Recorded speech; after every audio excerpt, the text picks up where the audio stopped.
And unfortunately, that's last session for today, just in that stream and group. And that's going to be an architecture session. And we would like just to cover some architecture practices that are followed in our company on different projects. And mainly, I'd like to touch quality attributes, how they are important, and the way to correctly define quality attributes.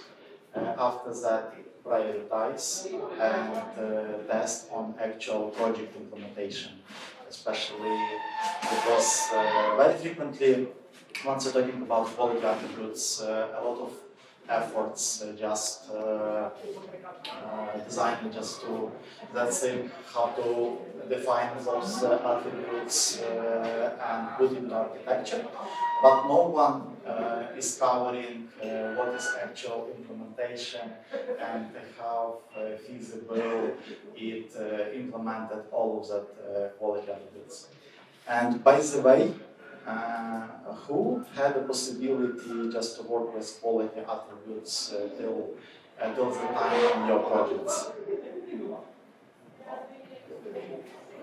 Okay, I think it will be nice content for all of you, and I will share some practices which we gain over time and work with different customers and on different projects.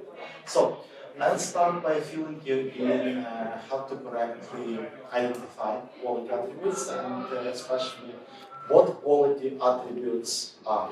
Yeah, that's the first stuff.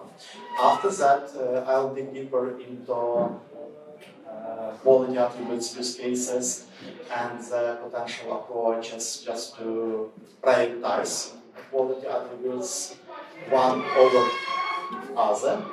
And finally, I'm going to cover some aspects on real project implementations, especially how we tested specific quality attributes, because that's not a very easy question just to test quality attributes, and it's always some art just in that process. Because testing quality attributes is not a straightforward task. And let me start by words about my background. My name is Volodymir Fedak, and I'm Ukrainian, and right now I'm based in Poland. And last 20 years I've been working with different IT projects and cover variety of different expertise, because I move from Java-based engineers up to using cloud technology, security, AI application, IoT. A couple of years ago, I defended my PhD paper just on the AI space. And also some time I spent in software as software architecture competence manager, when we defined a lot of practices, how we evolve architectures on different projects, and how we deal with different aspects in the system.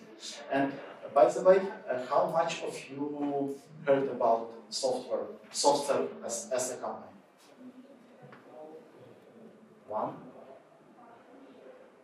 Not much, because software just opened an office in Bucharest a few months ago, and we are expanding also in Romania, but in general, software is a huge technology company, because we have right now more than 13,000 of employees, and we are providing delivery services, innovation services for a lot of big customers. And one of the big strengths that we have in the company is how we are working with technology and how we are evolving that technology from different aspects. from technological aspects, from methodological aspects, and from different angles.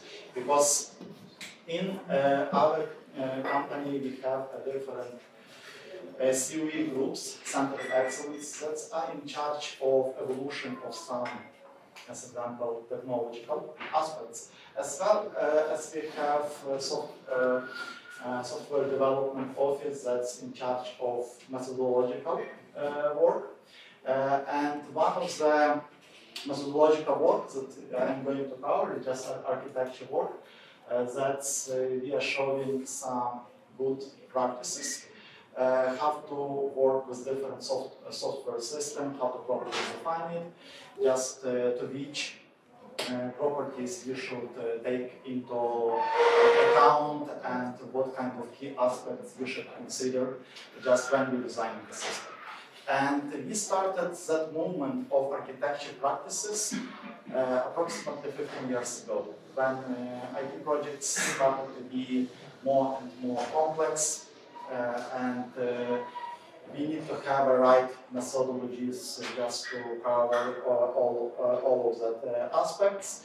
And we looked to the different companies that's providing some services for architecture consulting, architecture methodology, and we selected as a base our partner is a SAIL Institute that's providing architecture certifications and all other services.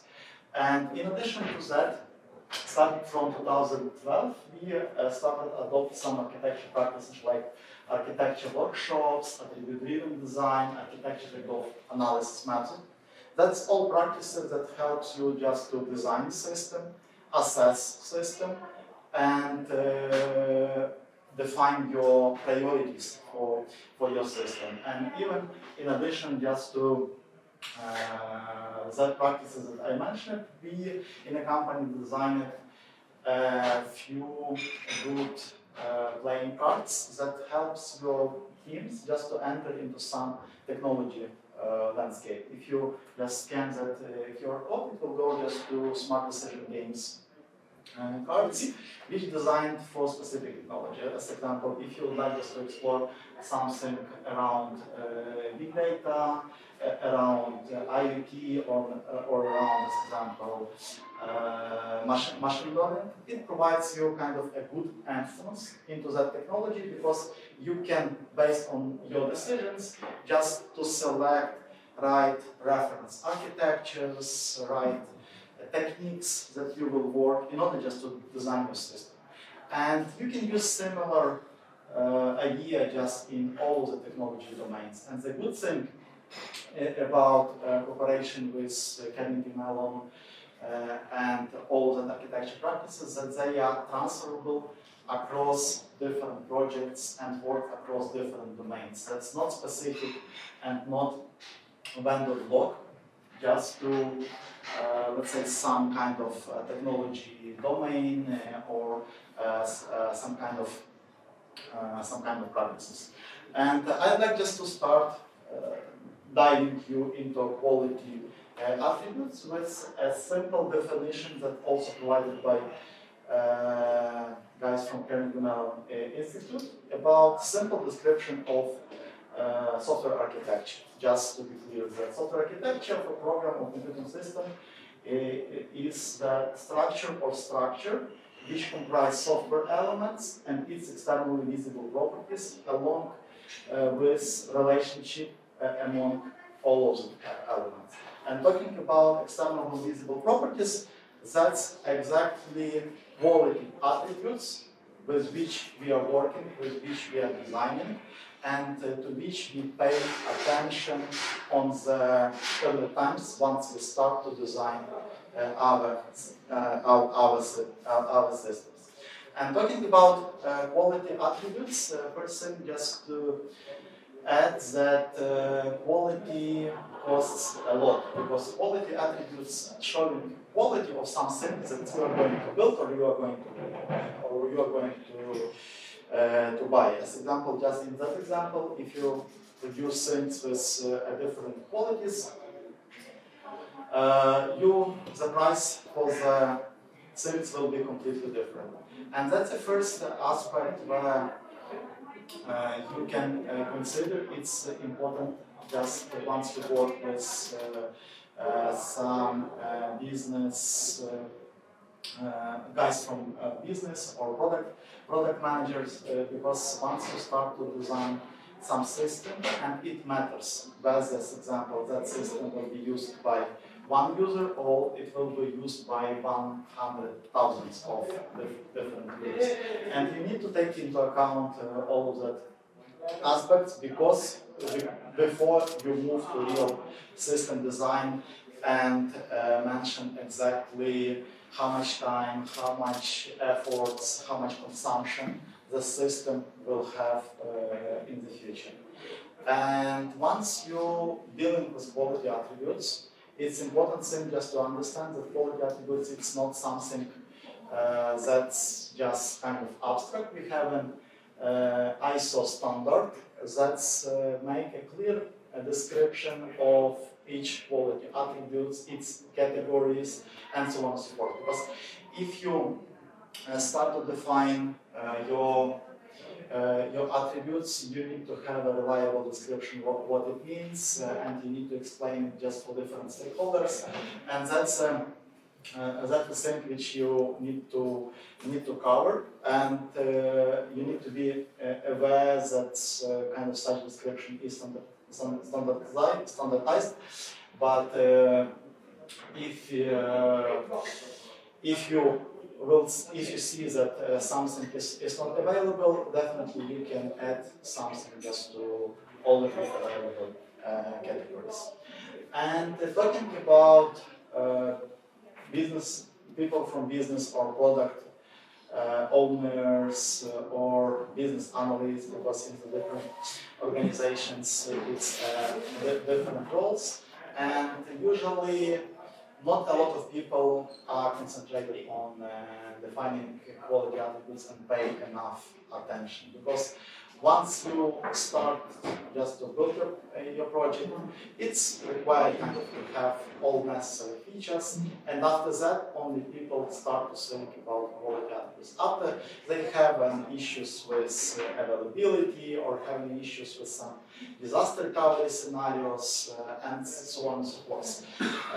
And once you just designing a system from early beginning, it's important to pay attention into those things. And especially on today's session, I'd like just to cover kind of evolution or life cycle for quality attributes from early beginning, when we start to work with some business drivers, to the architecture design and design stage, when you have solution architecture, architecture use, architecture decisions, sensitivity points, risk, non-risk, and once you have a design system, because very frequently it's available kind of methodologies that you start with design, and after that you will see what actually happens. And on today's session, the whole idea just to show the life cycle of quality attributes from the beginning to the end. We will avoid such concepts like attribute-driven design or how to perform architecture design for the system. We will skip that part a bit, because for the sake of covering a whole life cycle of quality attributes. And one more note. If you have any kind of questions, feel free to ask, because in the end of the session we have 3 gifts that will be provided for most active guys from the audience. So, any questions? Yeah. No, it was a joke. I won the prize. Sure. No, it was just a joke because I won the prize. Okay. Any questions at this stage? But nice try. Okay, let's move forward.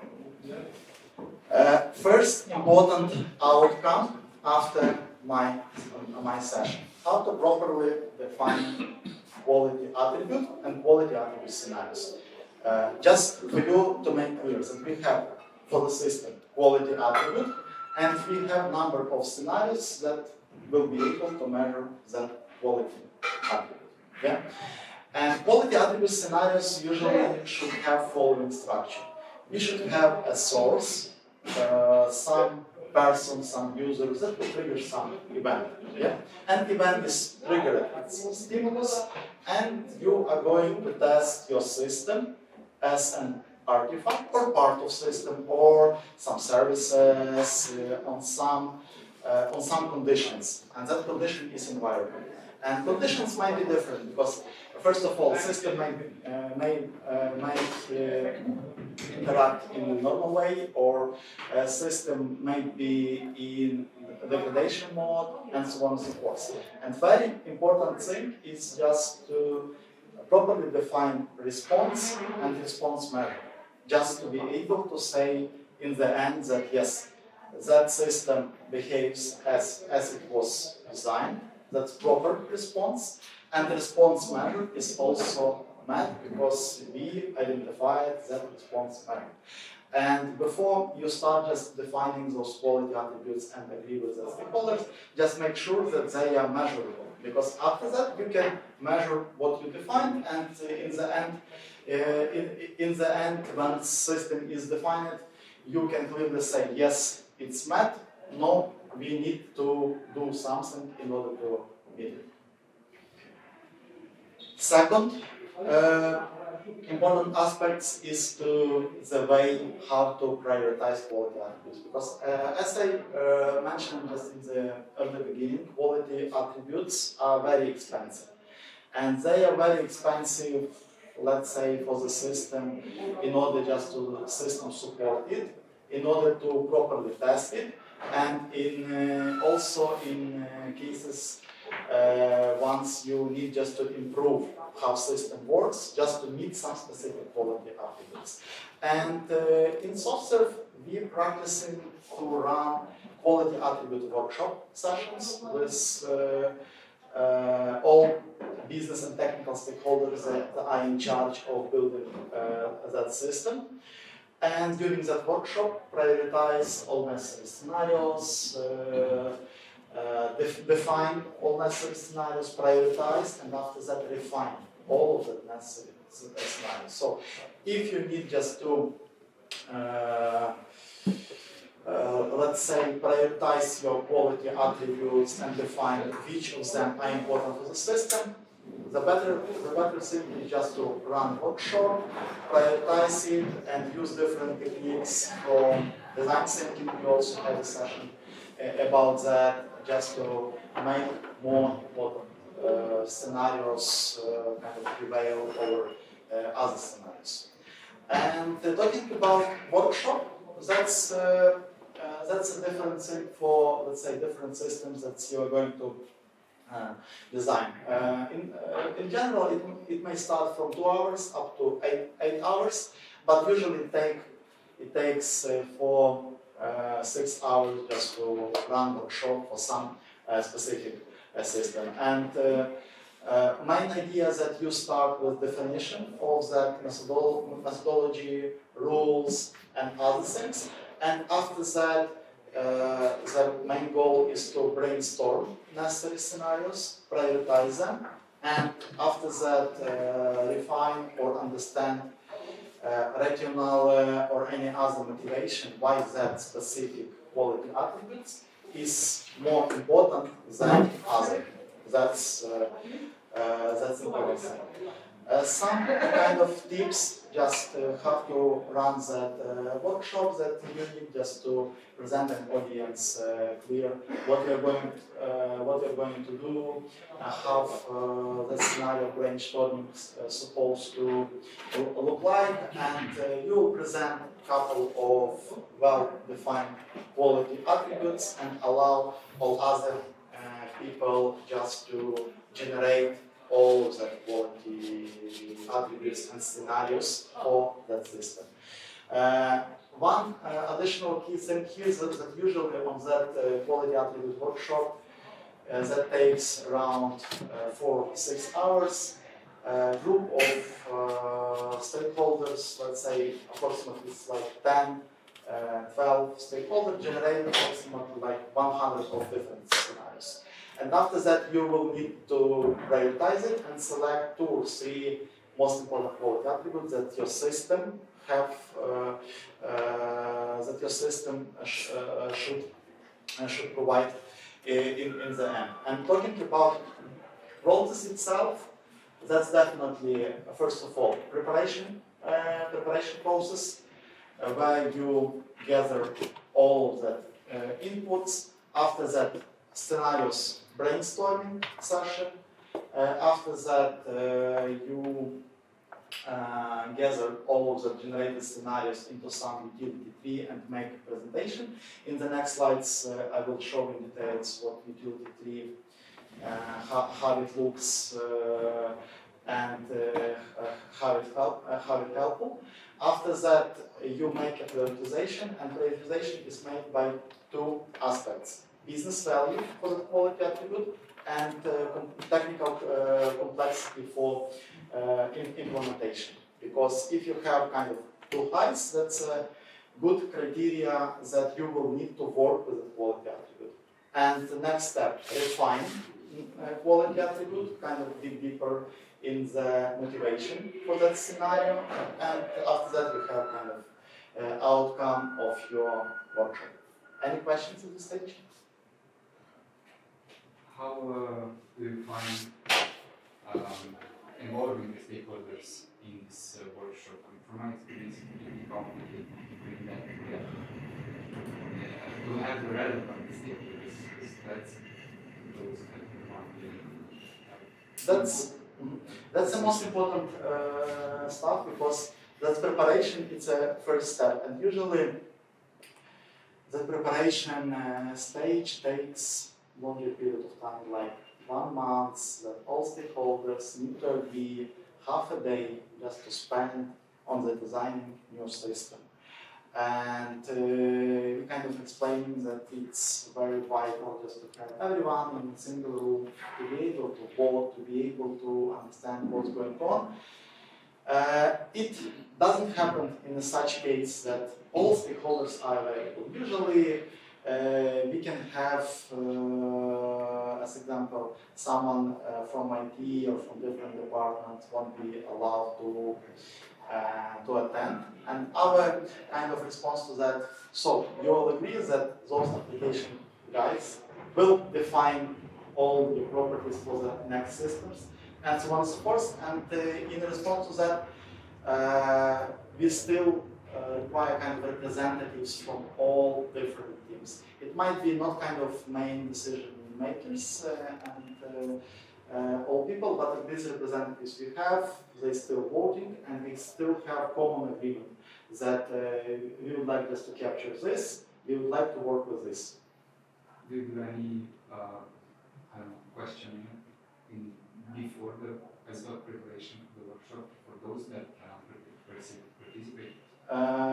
We are not running any kind of questionnaire for the stakeholders, but we are gathering inputs about systems, about potential problems, just to understand what kind of issues or what kind of use cases we would like to highlight in the workshop. And we are preparing some sample scenarios in advance, just to be able to share for the audience and to for them, just for all to feel how the scenarios looks like. Yeah.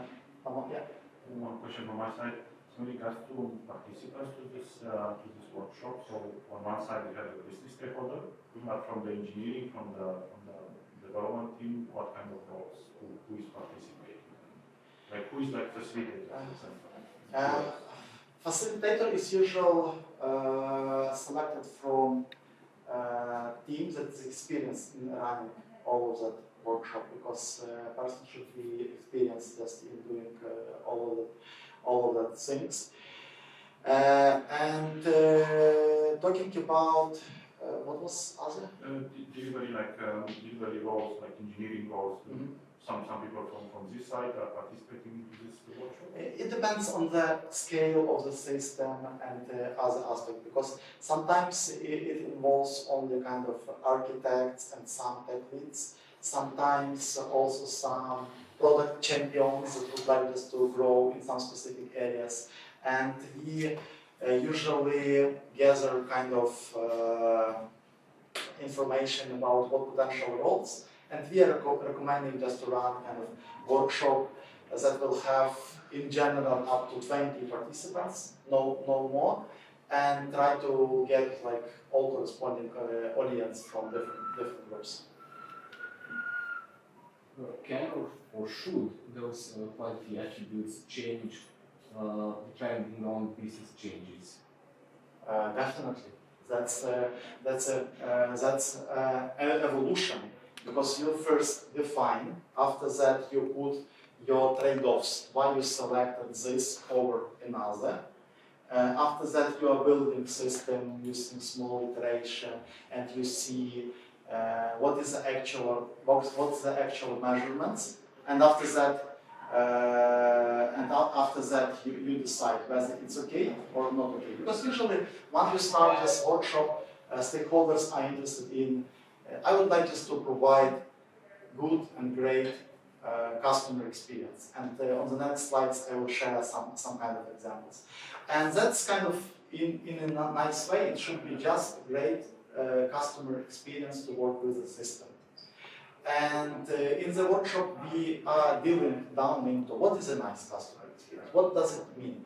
What system should behave? Does it mean kind of performance? What kind of metrics values it should provide, and so on and so forth. And once we define, we will build system, or as example, re-architect existing system just to the new state.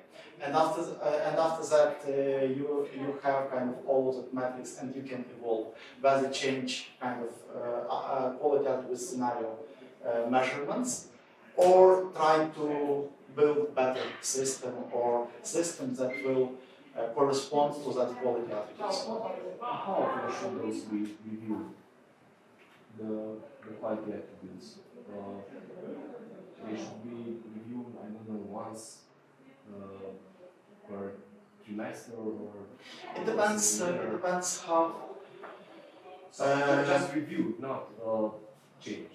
Yeah. It depends how system evolves and how business requirements for the system are changing. Because if we have some drastic change in the business requirements, mainly quality attributes also should be re-evaluated here. But if it's like standard release cycle, it works kind of reviewing it once per quarter on some kind of such basis. And talking about capturing quality attributes, we are not, let's say, recommending use any other complicated tools. Just to describe all quality attributes, you can use simple mind maps like Xmind or Excel, or capturing in Miro just quality attribute scenarios and things that people are into, that's people just looking for. And that's utility tree. That's more kind of about methodology.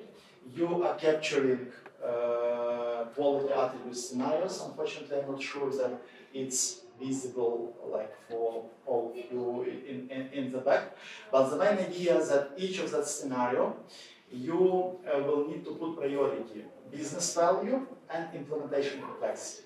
If its business value is high, implementation complexity is high, that's most likely definitely quality attributes that you need to consider just for further reiteration or for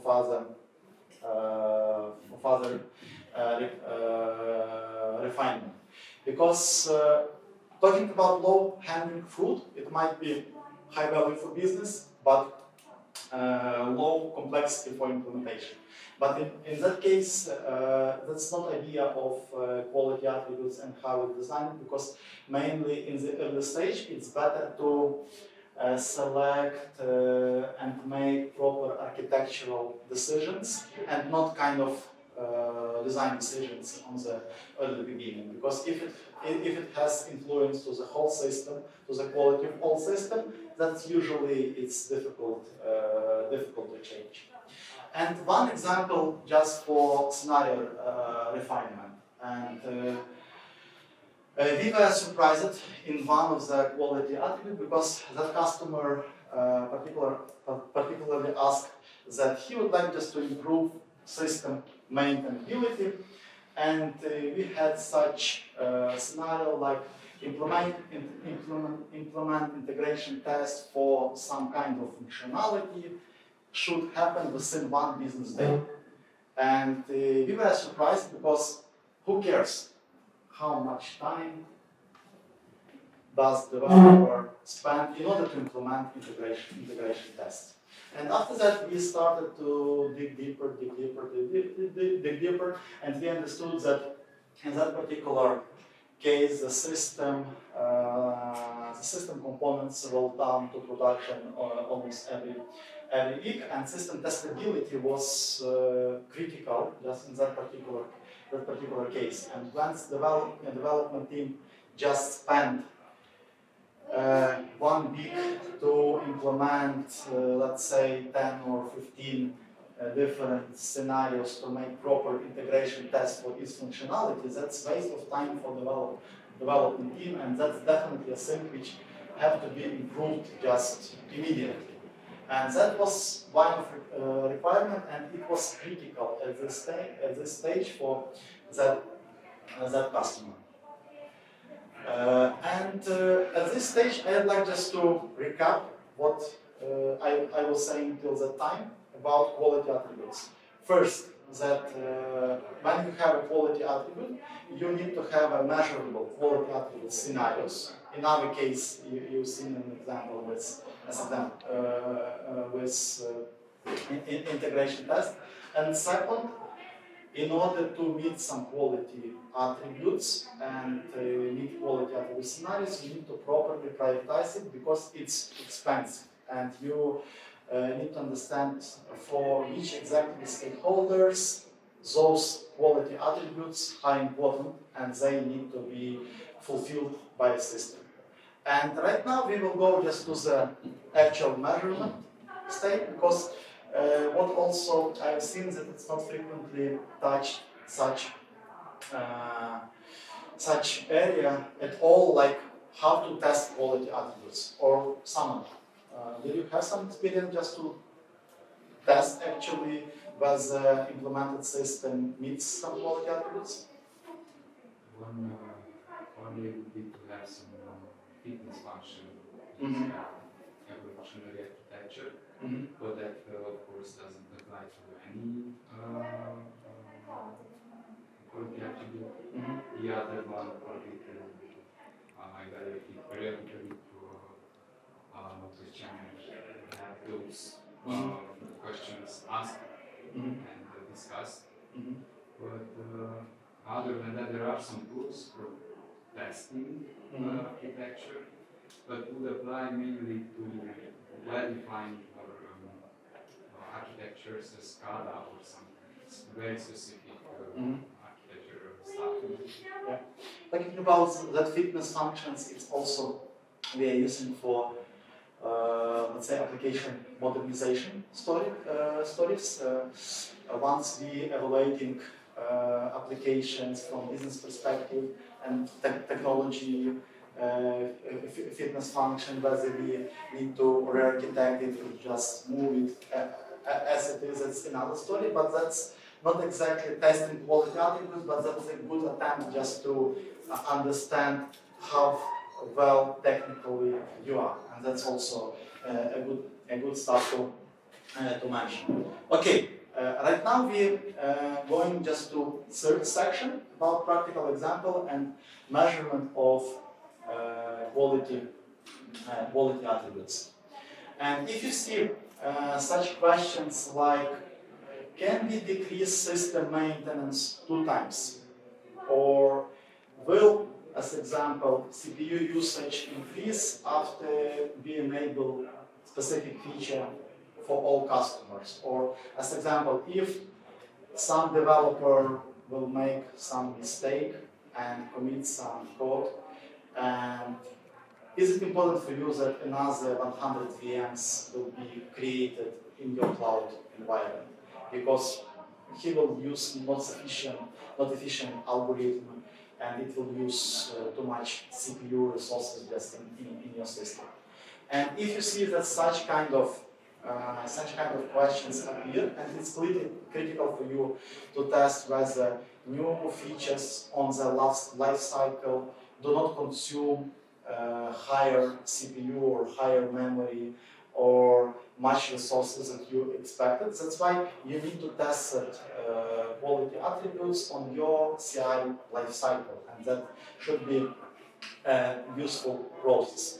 And just the first example for testing quality attributes and how it just reflected a system. It's about more modifiability and testability. Again, that's another properties which very kind of difficult to measure, because when we spoke with stakeholders that would like us to evolve that system, and we ask what would you like to improve and what is kind of your pain point, maintainability. And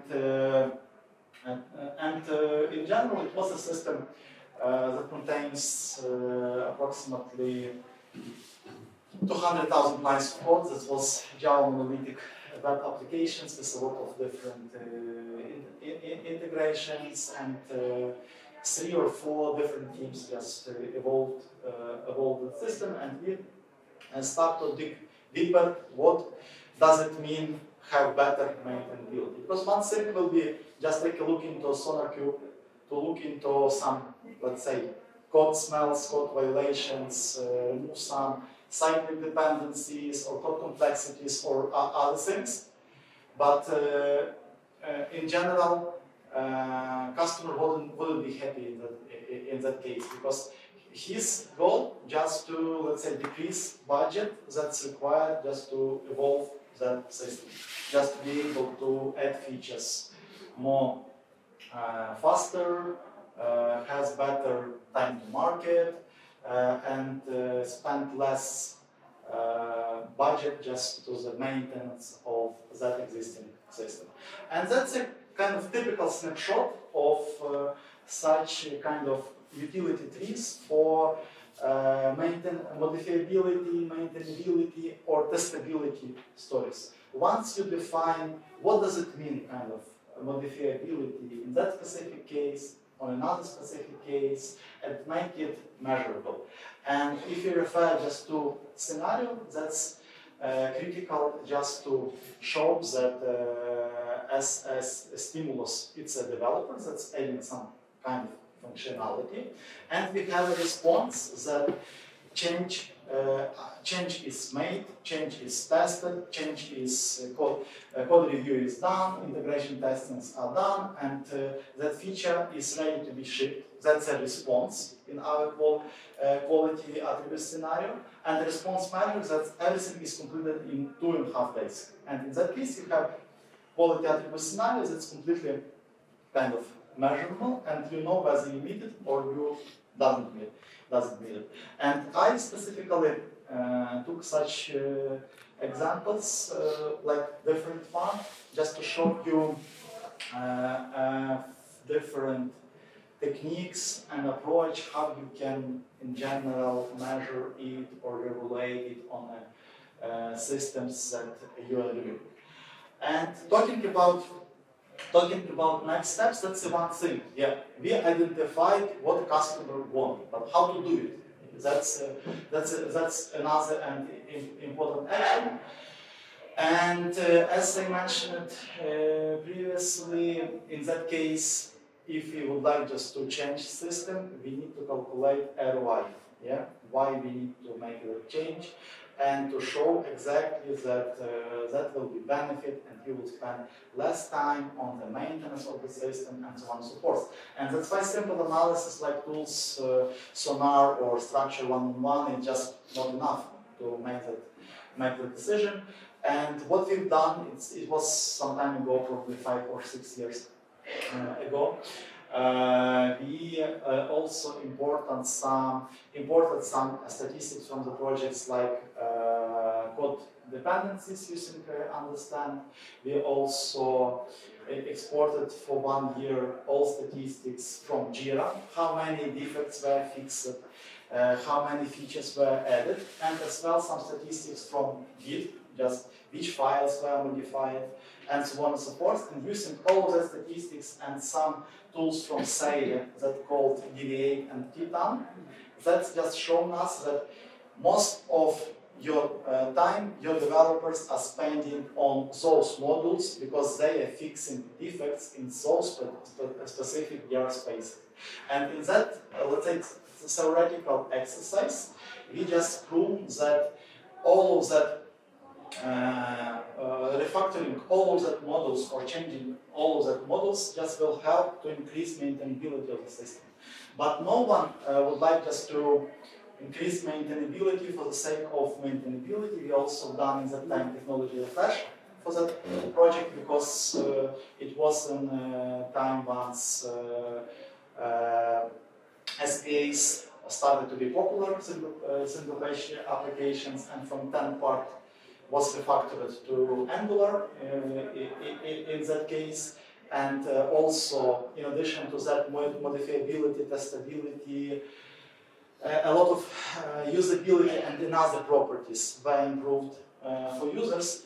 But at least we were able, using such kind of tool set, improve and prove that ROI for business stakeholders, that it makes sense to do that technology refresh. And in general, just improvement of that quality attributes took around probably 2 years. But it was not just fixing or refactoring systems, but it also included such activities like using another technology, like using some services with, that require some elasticity, just deploy it on the cloud and not use on the private data center. It also includes some another activities, but in general we kind of make a strategy just to make the improvements. And that's another QR code, because we also published an article using that activities, and if you just be wondering in details, you can easily scan it and take a look. But it's more kind of showing science, what can be done with source code in order just to produce some kind of refactorings and recommendations. Any questions?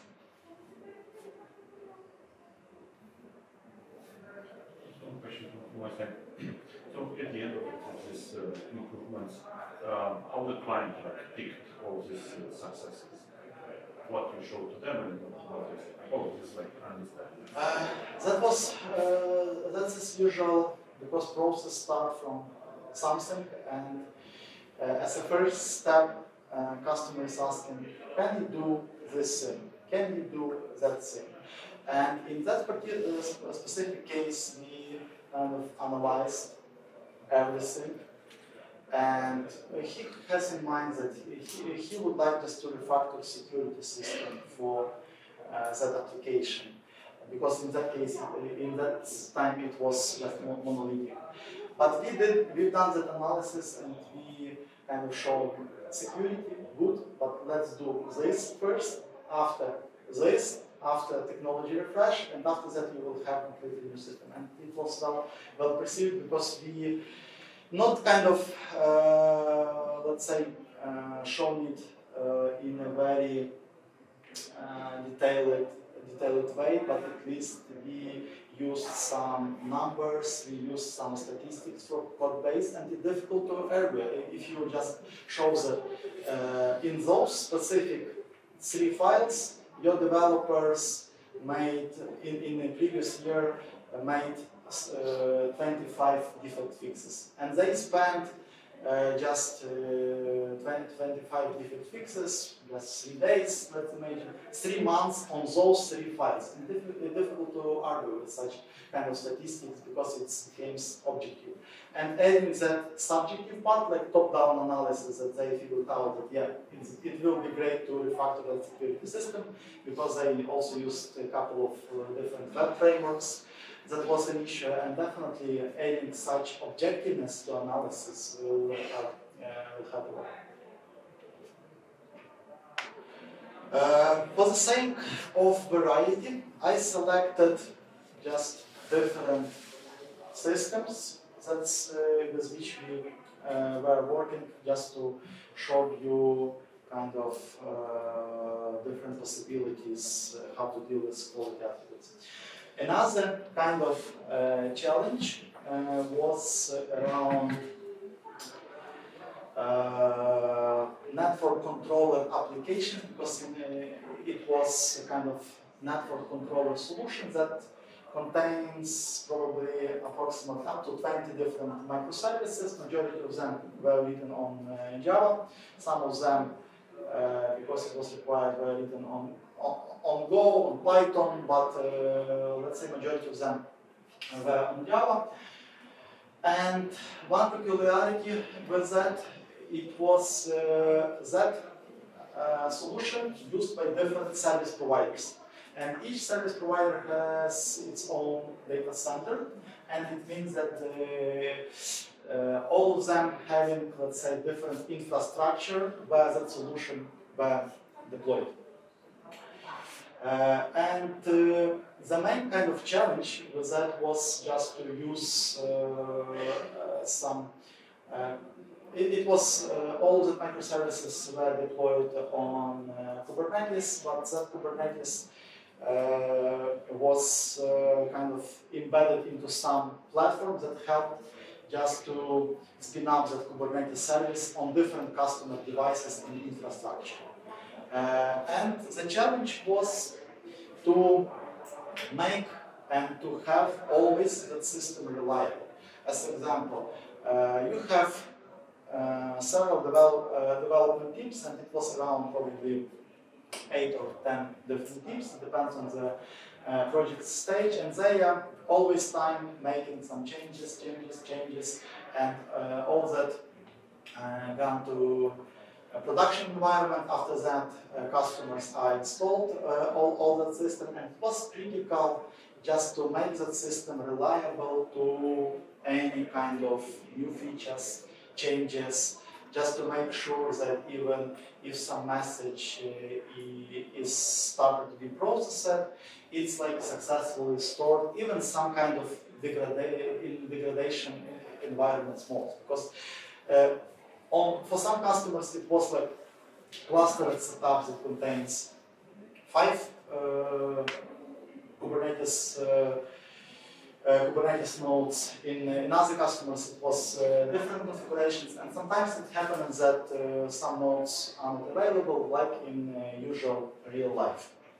And in that case, it's also the same approach. We go to quality attributes definitions, running workshops, what does it mean, stability of the system, and so on and so forth. And we defined kind of quality attribute scenarios that system should still have proper behavior, even for some particular service interruptions. As example, in our case, some transactions are initialized, and some, as example, service were done or interrupted, but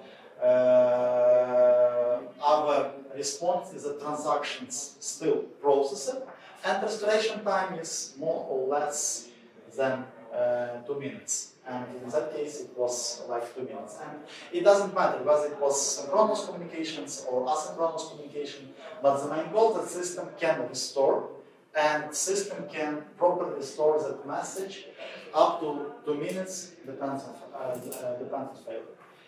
And who guess how that quality attributes can be tested, measured? Trying to kind of disaster recovery. Yes. The whole idea tried disaster recovery testing, and especially chaos testing. Probably you've seen that Chaos Monkey was introduced by Netflix, and after that it was another bunch of different tools for making kind of disaster recovery, some another kind of stress testing for your system. And we just integrated usual testing flow with some chaos jobs that's also produced some chaos for that microservices. And chaos was like pod services restart, pod kills, network delays, and you can emulate a lot of different and interesting stuff using chaos mesh. And we established that framework, and we configured that chaos types. That's kind of just difference between usual jobs and this one, that you configure the chaos types. And in the end, you just have a measurement like compare results. But all messages are processed, you can easily compare what you expect in usual your tests and what you have in the end with some, as example, some chaos results. And you can even measure your performance degradations on or other aspects, because in general, you look in the database and in normal operations, you see that message appears like right after it should appear. But once you introduce some chaos, it was like a message should be consumed, retried in case of synchronous, or should be consumed once more from Kafka or from different message system, and it takes just much more time just to successfully process that kind of flow. And that was another kind of measurement for your reliability test. And you can those tests were executed like on nightly basis, because it took some time, but it's easily just to verify all of your key scenarios, just to be able to beat all of the scenarios. And we use not Chaos Monkey that Netflix produced. We use Chaos Mesh because it was Kubernetes environment, and Chaos Mesh designed in a quite well way that you can easily integrate into your Kubernetes environment, configure which type of chaos you would like to expect from a system, and just measure it and say what is our real behavior. Kind of performance impact, whether data consistency is okay, and all of the other aspects using different network failures or other type of failures. Other questions? Okay. One more example, and that example from highly distributed project and highly loaded one. Because just you to imagine, that was a distributed system that make some policy adjustments and protections for customer traffic. As example, you have a big company, and in that big company there is a rule that no Facebook for HR department all day, only during lunchtime it's allowed. And that system just allowed to configure such type of rules and do that traffic analysis and all of that policies, antivirus checks, and so on and so forth. And the whole idea that came just to our team that customer wanted to increase customer experience. That's probably a point that I just touched a bit briefly. And again, what is customer experience? You can go with quality attribute workshop, discuss it, and finally go to some scenarios. And in our case, it was performance scenarios, because for that system, deployment went to the 25 different data centers across the globe. It was a couple of in North America, probably majority in North America, in Europe, and in Asia. For that, it was extremely important just to define what does it mean great customer experience, because once users are browsing their traffic, you understand if that system will be processing all of each requests, and it will take, as example, more than half of second delay. Customers will be asking why your system produces so big delays for us. That's why we shouldn't use probably such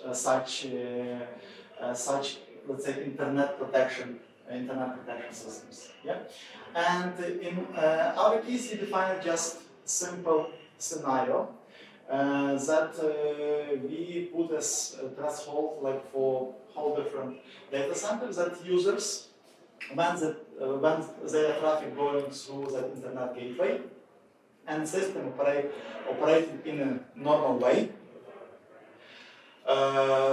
users' work shouldn't be interrupted. So it means that if they are looking to some website and if that website is working, content should be successfully returned. It's like quality attribute response. And the response measurement is a bit more complex. That 95th percentile of all requests is less than 150 milliseconds. And talking about, let's say, whole quality attribute scenarios looks quite complex when users are using the internet 99.5% of requests in a slow period have a good performance. And good performance means that's percentile that I just mentioned mentioned here. And here, in order to measure all of that, let's say, customer behaviors and scenarios and think how to react, it's our SRE practices just comes to help once we defining SLI, SLO, and SLAs. Yeah? Because that system is also a distributed system that uses different microservices, and you need to propagate, as example, if you agreed on SLA that it's less than some value, you need to propagate it also to other systems that are used.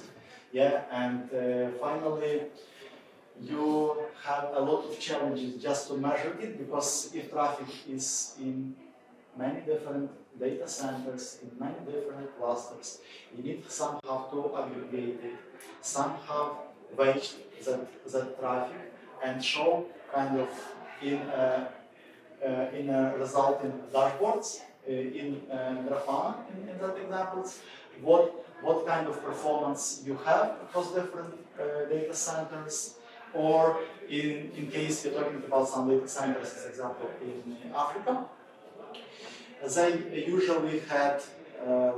usually were less performant than in other data centers because of different DNS lookups, networks not so good, and so on and so forth. But finally, you just identified, let's say, one quality attribute scenario which you are measuring and which you would like just to satisfy. Because behind of that, a lot of SRE and Tier 1, Tier 2 teams were working once, as example, you see some degradation and error budget is decreasing.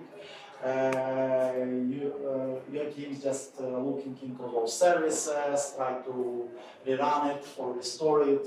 But in general, you are measuring just one thing, but it shows kind of all performance of all of your users.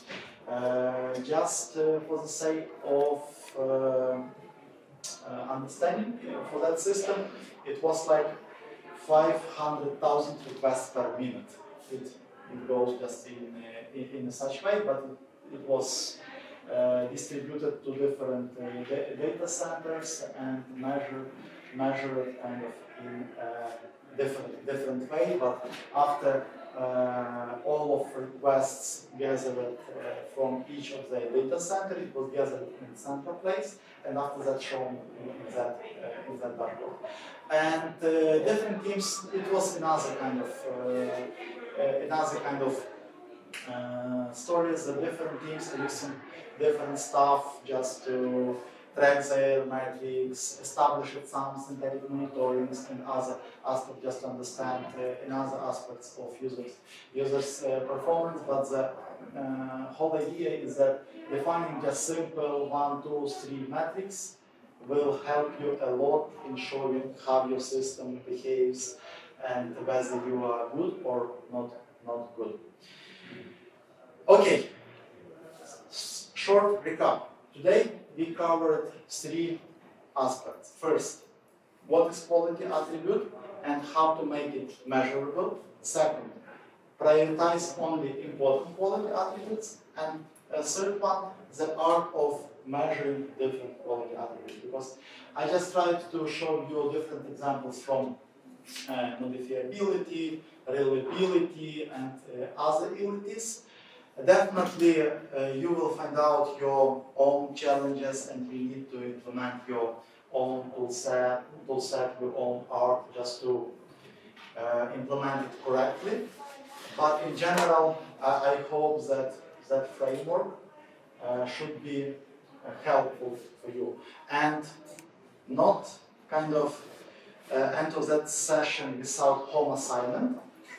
Just think about your systems that you defined previously and how you defined quality attributes for your system, and based on all of those three aspects that I just discussed, think how would you do it probably differently once you use, as example, that methodology in your future work. Thank you.